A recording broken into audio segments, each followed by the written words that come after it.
سب سے پہلے درانی صاحب آپ سے گفتگو کا آغاز کرتے ہیں. آپ کو کیا لگ رہا ہے کہ یہ جو انٹرنیشنل میڈیا میں پاکستان کی سفارتی کوششوں کے بارے میں خبریں آ رہی ہیں، بظاہر ایران جو ہے مذاکرات سے انکار کر رہا ہے، لیکن آپ کو کیا لگتا ہے کہ کیا پاکستان دنیا کو تیسری عالمی جنگ کے خطرے سے بچا لے گا؟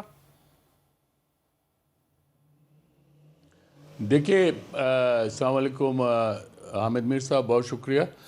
میں سمجھتا ہوں کہ پاکستان نے جو کوشش کی وجہ یہ ہے کہ پاکستان کے علاوہ آپ کو اس خطے میں اور باقی دنیا میں کوئی ایسا ملک نظر نہیں آئے گا جو کہ دونوں پارٹیز کو قابل قبول ہو. اور یہ بھی آپ کے علم میں ہوگا کہ پاکستان شروع سے ایران کا جو انٹرسٹ تھا وہ انقلاب کے فوراً بعد سے واشنگٹن میں لک آفٹر کرتا تھا، اور ایران کے جو بھی سفارتی جو بیگ وغیرہ ہے وہ ہمارے یہاں سے جاتا ہے ادھر واشنگٹن میں، اور جتنی کونسلر ایکسس ہے وہ ہمارے تھرو ہوتی ہے. ان کے ایرانی جو ہے ڈپلومیٹس وہاں ہمارے ہی وہاں بیٹھتے ہیں.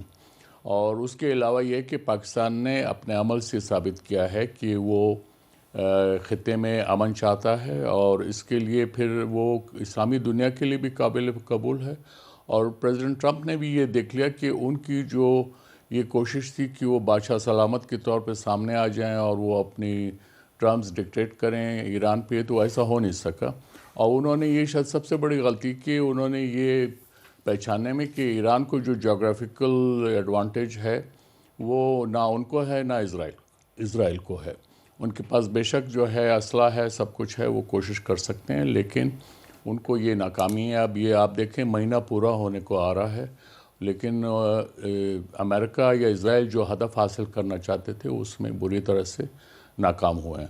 اور اگر یہ چاہیں کہ یہ اس کو جنگ چلانا چاہتے، یہ چلتی رہے گی. آپ نے دیکھا کہ 8 سال عراق کے ساتھ جنگ ہوئی، اس میں امریکہ پوری طرح سے صدام حسین کا ساتھ دے رہا تھا، لیکن وہ ان کو اس میں کامیاب نہیں ہوئے. اس پہ بھی پاکستان پہ بڑا پریشر تھا، لیکن پاکستان نے جو ہے بہت اچھی طرح سے اس کو نبھایا تھا. تو لہٰذا جو پاکستان نے جو انسٹیٹیوشنل لیول پہ جس طرح سے پالیسی اڈاپٹ کی ہے اور جیسے آگے بڑھا ہے، وہ اس کو سراہا جا رہا ہے.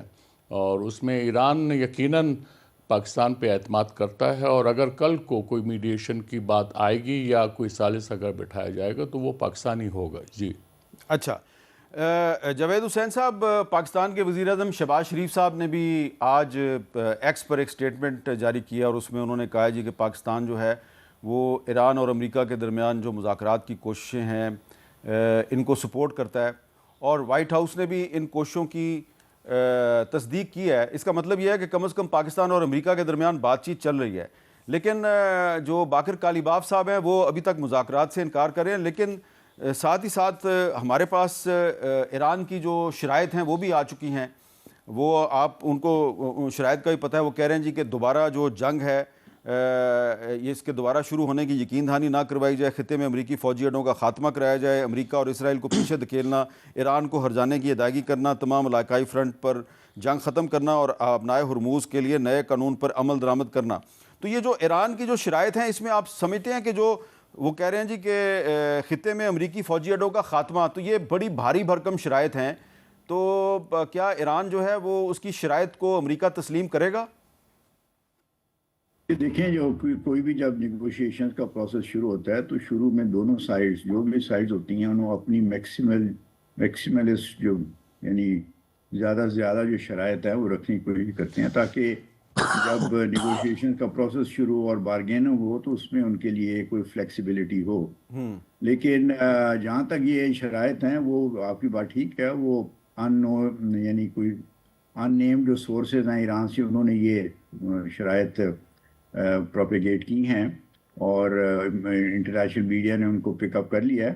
میرا سمجھتا ہوں کہ ان کو جو اصل جو بنیادی جو ان کی ڈیمانڈز ہیں وہ یہ ہے کہ ایک خالی سیز فائر نہیں چاہیے، انہیں اینڈ آف وار چاہیے. وہ یہ نہیں چاہتے کہ ہر 6 مہینے کے بعد دوبارہ امریکہ کا ان کے اوپر حملہ ہو یا اسرائیل کا ہو. ایک تو یہ بات ہے.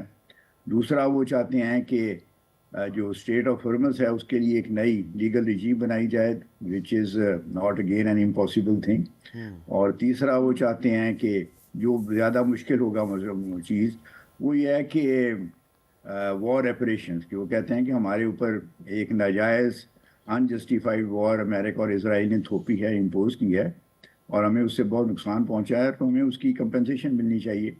تو یہ ان کی بنیادی جو